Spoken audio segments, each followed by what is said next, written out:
right, hi, good afternoon. My name's Rob Ray, and I'm here at Sun and Fun 2011. Very thankful after yesterday's storm that we're all here in one piece. We're in front of the Fly for Life exhibit here for Missionary Aviation, and they were kind enough and very nice to let me park my airplane there in support of the Mission Aviation Fellowship's tent display here.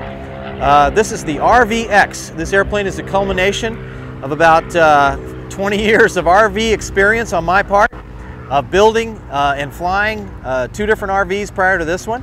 An RV4 that I started back in 1989 and sold in 2007, and then my Harmon rocket, which I sold last year. This airplane is a hybrid RV. It's actually an RV6 fuselage with RV4 wings and RV4 tail, just simply because of the parts that we had left over and the stuff that I had available to use. My whole goal on this airplane was to keep the cost low and to really get the most bang for the buck. So without further ado, we'll start a little quick walk around and let you see some features on the RVX that make it unique. First, as you walk up to the airplane, most people would say that it looks like an RV6, and you'd be correct in that the fuselage is an RV6. But that's really where the comparison stops, because we took a set of RV4 wings and adapted them to fit the RV6 fuselage. The only way to do that is to rejig the wing, and you have to cut one rib bay out of the center section to allow the spars to meet in the middle and have the same spar match that the RV6 has and the exact same spar box that the RV6 has. So to do that, we modified the wing to make it an RV6 wing. However, the difference is it already had the ailerons constructed, and we had to basically modify the flaps now to fit. So what that in effect gives you is a slightly longer aileron that the RV4 has and a slightly smaller flap than the RV6 has. It hasn't changed the flight characteristics at all, and as a matter of fact, it lands as slow as my RV4 did, or maybe even slower. The aircraft, the other goal was to keep it extremely light, along with a low cost.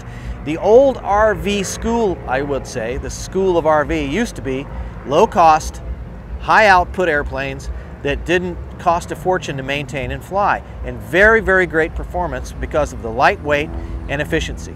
Well, this airplane, I went back to basics. In other words, I've gone full circle, if you will, to go from the RV4 to the Harmon rocket and back to a lightweight RV. This airplane fits all those. 945 pounds empty weight. That was accomplished by literally just keeping it extremely light.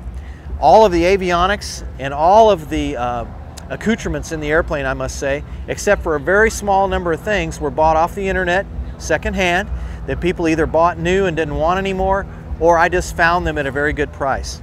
I wanted the aircraft to have a little bit more range. I found with my RV4 I didn't like just the 32-gallon supply.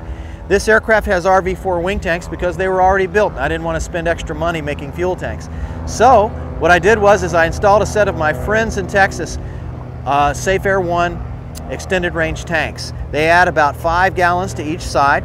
The fuel tank caps are out here, and they literally go down through the spar lightning holes to the main wing tanks, and they hold about 5 gallons. They're aluminum tanks. They only add 9 pounds to the empty weight of the airplane, and they're what they add to the airplane in performance and capabilities is really priceless, because if you do find cheap gas anywhere, or you need to extend your range by about an hour and 20 minutes, these will do it for you. Some other things on the airplane that are rather unique.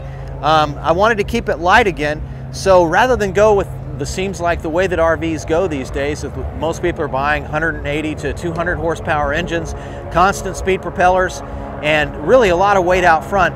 I wanted to go back to my RV4 days, and I purchased a really low-cost 0320A, which was an Apache engine, which has a hollow crankshaft and is capable of using a constant speed propeller, and very light engine. It's the lightest 0320, really it's the lightest 4-cylinder Lycoming, with the exception of the 0233 now and the 0235 that there is.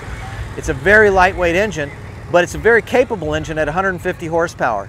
I combine that with an MT 2-bladed custom-made propeller that MT made for me, and it really is well matched to the engine. The German engineers really work hard to make a fixed pitch propeller work well. There's not a lot of fixed pitch MTs in the US, but there's many, many of them in Europe. Some other things that I did. During the building of the engine, we flow matched the cylinders on the 0320 simply by smoothing the intake ports.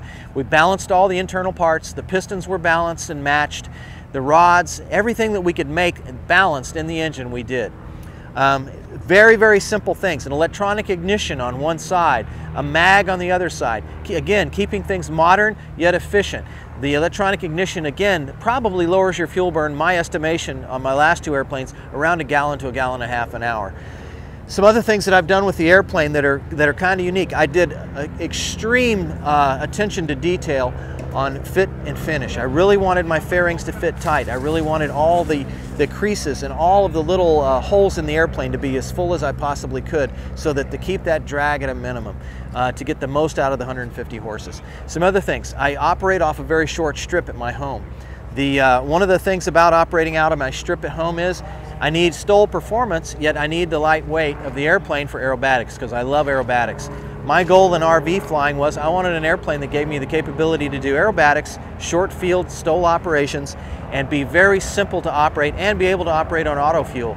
Another plus of this airplane, it's auto fuel capable. All the fuel lines, I use Teflon lines. Everything inside the airplane, all of the lines, everything that has to do with vapor return for auto fuel was all incorporated into this airplane so that it will run auto fuel. You can find auto fuel without ethanol still to this day if you're willing to go online. There are several websites that allow that to happen.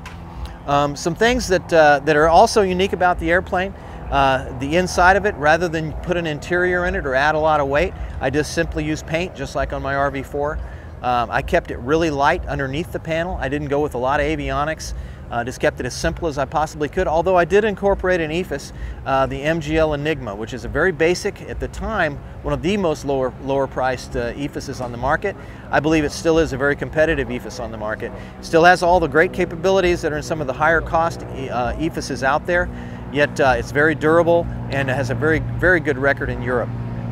As we walk around the airplane, some just simple things you'll see. It is painted to honor MAF's Kodiak, just because of my support for missionary aviation. I wanted the airplane to represent missionary aviation when I parked it somewhere. So that's where the paint scheme comes from. But the airplane was painted by an automotive painter friend of mine. So again, keeping the cost down, and rather than utilizing an aviation paint facility, we took the airplane apart and allowed an automobile painter to use automotive paints on the airplane, single stage, just to keep it simple, low cost. And again, my RV4 showed me from lessons I learned that those paints hold up extremely well when you take care of them. The lightweight was continued throughout the airframe as well, with just simply going with an Aviation Products Incorporated tail wheel. And I used one of my good friend who actually makes a very, very lightweight tail wheel, Dayton Murdoch, used one of his aluminum tail wheels. Again, keeping the weight down, trying to keep that weight under 1,000 pounds makes a big difference in how the airplane flies.